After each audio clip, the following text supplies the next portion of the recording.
My dear students, once again welcome.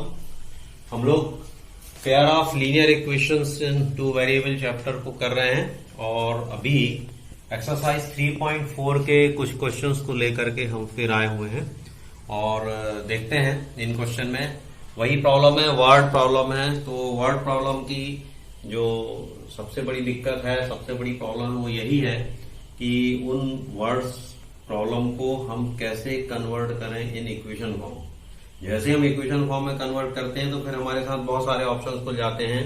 कौन कौन से ऑप्शंस जरा याद कीजिए। सब्स्टिट्यूशन मेथड हम कर सकते हैं, एलिमिनेशन मेथड से कर सकते हैं हम, और जो दो मेथड और आगे होनी है वो हमारे आगे वीडियोस में हम देखेंगे कि उन मेथड्स को भी हम कैसे अप्लाई करते हैं। Okay, so question number exercise 3.4 का थर्ड वाला पार्ट देखिएगा।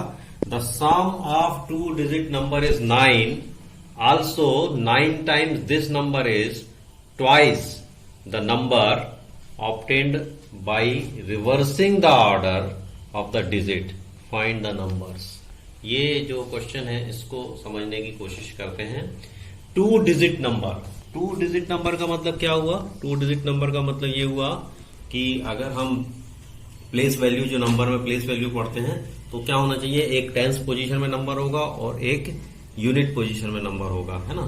तो in two digit number we have a unit place and a tens place. So two digits में let the unit place digit is x and 10 place digit is y। Then digit number क्या हो जाएगा? Then two digit number become 10y plus x। 10y plus x क्यों?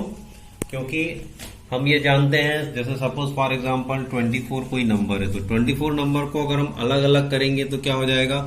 2 इन position of tens plus 4 in position of unit. तो 4 के साथ multiplication 1 और tense position है तो multiplication by 10। So 10y plus x is the number। कौन सा number? To digit number. अभी अगर हम इस टू डिजिट नंबर में क्या करें? Reversing the order of digit. Reversing the order of digit का क्या मतलब हुआ? In place of x we have y and in place of y we have x। तो next the two digit number after reversing the order of digit will be 10x plus y। क्या किया हमने? y की place पर x को put कर दिया, x की प्लेस पर हमने y को ले आए। तो दो तरह से हो गया। एक टू डिजिट नंबर जो ओरिजिनल नंबर है वो क्या है? 10y plus x। और जब हम इसके ऑर्डर को रिवर्स कर देते हैं तो by reversing order digit it becomes 10x plus y। Now according to our question the sum of two digit number is 9। So first number is x, first digit is x, second digit is y, so x plus y is equal to 9। Simple है, ये first equation है। हाँ, second equation के लिए हमको थोड़ा सा सोचना होगा। सेकंड इक्वेशन क्या है? Also 9 times this number is twice the number obtained by reversing order। That means 9 times हमारा जो पहले नंबर था वो क्या था? 10y plus x. तो 10y प्लस एक्स का 9 टाइम मल्टीप्लाइड बाई 9 है। ये किसके इक्वल है? ये इक्वल है reversing order digit 10x plus y जो नया नंबर मिला इसके ट्वाइस के इक्वल है। So 9 into in bracket 10y plus x is equal to 2 in bracket 10x plus y। ये हमारी सेकंड कंडीशन है अकॉर्डिंग टू अवर क्वेश्चन। अभी हम इसको सॉल्व करेंगे तो क्या हो जाएगा? 90y plus 9x is equal to 20x plus 2y। Transpose करेंगे 90y plus 9x minus 20x minus 2y is equal to 0। इसको हम सिंप्लीफाई करेंगे। ये x वाली टर्म एक प्लस और एक माइनस है, तो माइनस 11x। यहां पर देखिए 90y plus 2y minus, so 88y is equal to 0। अभी आप देख सकते हैं कि इस नंबर में 11 यहां पर है और 88 यहां पर है। इसको हम सिंप्लीफाई करेंगे। पूरे के पूरे इक्वेशन को हमने किससे डिवाइड कर दिया? Divided by -11। So -11x upon -11 plus 88y divide by -11 is equal to 0 divide by -11। ये 11 और 11 रिड्यूस हो गया, माइनस माइनस कैंसिल हो गया, सो हमको वैल्यू मिली x। यहां पर देखिए 11 8 जा 88, तो 8y हुआ, माइनस और प्लस माइनस हो गया, so x minus 8y is equal to 0। This is second equation. So first equation is x plus y is equal to 9 and second equation is x minus 8y is equal to 0। So इन दोनों equation को हमने यहां पर लिखा x plus y is equal to 9, x minus 8y is equal to 0।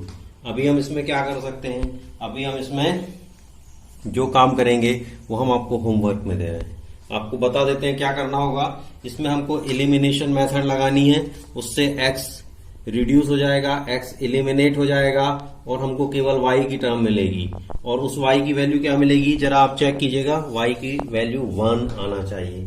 जब y की value हम इक्वेशन नंबर 1 में पुट करेंगे तो हमको x की वैल्यू मिलेगी, क्या मिलेगी, x इज इक्वल टू 8। इधर पर ही हमको नहीं रुक जाना है, हमको बोलना है the 2 digit number is 10y plus x। सो हम क्या करेंगे, x के साथ मल्टीप्लीकेशन करेंगे और y के साथ मल्टीप्लीकेशन करेंगे इनकी प्लेस वैल्यूज का। So 10 into 1 place value y की और plus 8 into 1। So our answer is 10 1 जा 10 प्लस 8 दैट इज 18। तो आप मिला लीजिए, आपका आंसर 18 आना चाहिए। ये हम आपको होमवर्क में दे रहे हैं, इसको एलिमिनेशन मेथड से आप सॉल्व करेंगे। मुझे उम्मीद है कि आप कर पाएंगे, सिंपल है, हम लोगों ने इसके बहुत सारे क्वेश्चंस किए हैं और अभी आपको इतना तो आना ही चाहिए, इतना लर्न करने के बाद। Okay, so now come to next question. What is the question? Question number 4 part 4 है, Meena went to a bank to withdraw rupees 2000. She asked the cashier to give her rupees 10 and rupees 100 notes only. Meena got 25 notes in all. Find how many notes of rupees 50 and rupees 100 she received. Simple है, वही बात, word problem है तो word problem को अगर हमने convert कर लिया अपने इक्वेशन में तो हमको इसका सॉल्यूशन मिल जाएगा। ओके, तो चलिए अभी हम इसको सॉल्व करते हैं। 50 रुपीज, पहली बात तो क्वेश्चन को हम अपने ढंग से समझेंगे। क्या कर रही है मीना, बैंक में जा रही है और उसको कितना पैसा चाहिए, कितना पैसा उसको विड्रॉ कराना है, 2000 रुपीज उसको विड्रॉ कराना है। अभी वो कैशियर से बोलती है कि आप हमको ये जो 2000 दे रहे हो वो किस तरह से दे दो, किस फॉर्म में दे दो। कुछ नोट 50 रुपीज के दे दो और कुछ नोट 100 रुपीज के दे दो। ध्यान से सुनिएगा, कुछ नोट मैंने बोला तो कुछ नोट मतलब नंबर ऑफ नोट्स हमको पता नहीं है, तो number of notes of 50 rupees is x। Okay, इसके बाद हमने आपसे क्या बोला, कुछ नोट उसने किसके दिए हैं, 100 रुपीज की दिए, तो number of notes of rupees 100 भी y। तो हमको दो वेरिएबल मिल गए, एक वेरिएबल मिल गया x और एक वेरिएबल मिल गया y। x क्या है, नंबर ऑफ नोट्स कितने वाले, 50 रुपीज वाले। y क्या है, नंबर ऑफ नोट्स कितने रुपीज वाले, 100 रुपीज वाले। अब ये नोट जो हैं ये किस तरह से 2000 रुपीज बनाएंगे ये हमको देखना है। तो 50 रुपीज के साथ अगर हम x को मल्टीप्लाई करेंगे तो टोटल वैल्यू हो जाएगी ऐसे नोट्स की जिनकी जो 50 रुपीज वाले हैं, और 100 के साथ अगर हम y को मल्टीप्लाई करेंगे तो हमको इतने अमाउंट मिलेगा जो 100 रुपीज वाला होगा। दैट मीन्स हमारा इक्वेशन क्या बनेगा, x into 50 plus y into 100। 50 क्यों, 50 रुपीज वाले नोट है ना भाई, कितने हैं पता नहीं है तो x है। और इसी प्रकार से y इंटू 100 रुपीज वाले नोट है, कितने हैं, y है, तो x into 50 plus y into 100, ये दोनों सारे के सारे नोट को मिला दिया जाए तो कितने के इक्वल होता है, 2000 के इक्वल होता है। तो x into 50 plus y into 100 is equal to 2000। पूरे इक्वेशन को अगर हम सिंप्लीफाई करेंगे तो हम देखेंगे कि 50 से ये डिवाइड हो जाता है, तो divided by 50 x multiplied by 50 divide by 50, 50 reduce हुआ तो हमको क्या मिला, x मिला। 100 डिवाइड बाई 50 हुआ तो 52 जा तो ये 2y मिला। यहां पर 2000 को अगर हम 50 से डिवाइड करेंगे तो कितने टाइम होगा, 40। So x plus 2y is equal to 40। This is our first equation. क्या ये आपको समझ में आया? नहीं आया है तो इस वीडियो को आप रिवर्स कीजिए और एक बार फिर समझ लीजिए कि हमने किस तरह से ये वाला इक्वेशन बनाया है, x plus 2y is equal to 40। Video में अगर आपको कोई बात समझ में नहीं आ रही है या कोई बात फ्लो में निकल जा रही है तो उसका बहुत सिंपल तरीका है, आपके पास बार बार वीडियो देखने का चांस है। आप उसको रिवर्स कीजिए और एक बार फिर समझने की कोशिश कीजिए, जरूर आपको क्लियर हो जाएगा। ओके, नाउ सेकेंड इक्वेशन एकदम सिंपल है। उसके पास कितने नोट हैं, total number of notes are 50। So x plus y is equal to 50 नहीं 25। So x plus y is equal to 25। तो फर्स्ट इक्वेशन क्या हुआ, x plus 2y is equal to 40। Second equation क्या हुआ, 25 नोट्स उसको मिले total, तो x plus y is equal to 25। अभी इसके आगे का काम आपके लिए होमवर्क है। क्या करना होगा हमको, इसमें हमको एलिमिनेशन मेथड से x को एलिमिनेट कर सकते हो। अगर आपको y को एलिमिनेट करना है तो इक्वेशन नंबर 2 में मल्टीप्लीकेशन ऑफ 2 करके y को एलिमिनेट कर सकते हो, ये आपकी मर्जी है। x या y किसी भी एक को हम एलिमिनेट करेंगे, उससे y की वैल्यू को फाइंड आउट करेंगे। y की वैल्यू को इक्वेशन नंबर 1 या इक्वेशन नंबर 2 में पुट करेंगे, इससे हमको क्या मिल जाएगा, x की वैल्यू मिल जाएगी। ओके, तो अभी हम आपको चेक करने के लिए हमने देखा है कि x इज इक्वल टू 10 है और y इज इक्वल टू 15 है। दैट मीन्स जो नंबर ऑफ नोट्स हैं कौन से, ₹50 के, वो कितने हैं, 10। और नंबर ऑफ नोट्स किसके, 100 के, ₹100 के कितने हैं, 15। तो ये आप चेक कीजिए क्या आपका ये आंसर आया। यदि आंसर आया है तो बात आपकी बन गई, और यदि नहीं आया है तो इक्वेशन को एक बार फिर सॉल्व कीजिए। ओके, तो ये आपको होमवर्क है। अगला question, question number 5, part number 5 है, a lending library has fixed charge for first 3 days and an additional charge for each day thereafter. Sarita paid ₹27 for a book kept for 7 days, while Sushi paid ₹21 for the book she kept 5 days. Find the fixed charge and the charge of each extra days. ये जो question है ये आपको पुराने किसी question की याद दिलाता है, सोचिए। यस, आपको याद है वो टैक्सी फेयर वाला क्वेश्चन। टैक्सी फेयर में क्या था, एक फिक्स्ड चार्ज था और पर किलोमीटर का चार्ज था।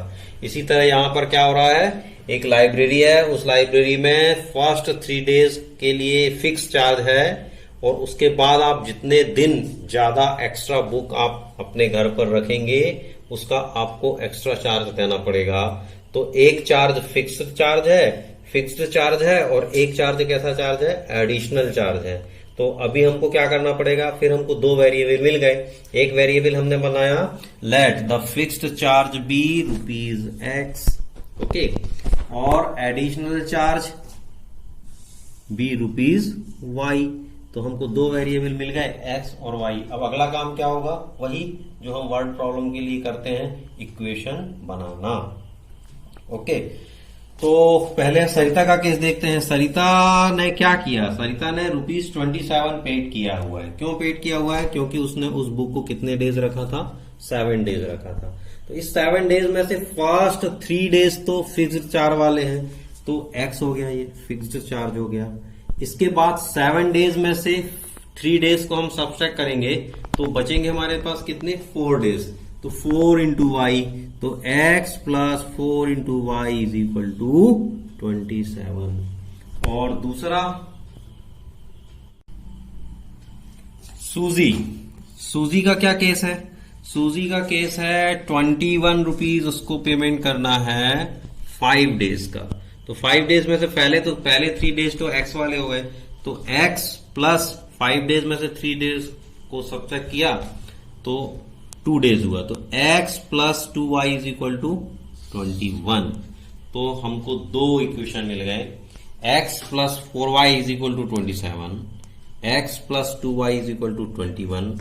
आगे का काम हम आपको फिर होमवर्क में ही दे रहे हैं, और होमवर्क में हमको क्या करना होगा, हमको एलिमिनेशन मेथड लगाना है, x को एलिमिनेट करके y की वैल्यू फाइंड आउट करना है, फिर y की वैल्यू को क्वेश्चन नंबर 1 या इक्वेशन नंबर 1 या इक्वेशन नंबर 2 में सब्स्टिट्यूट करके निकालना है।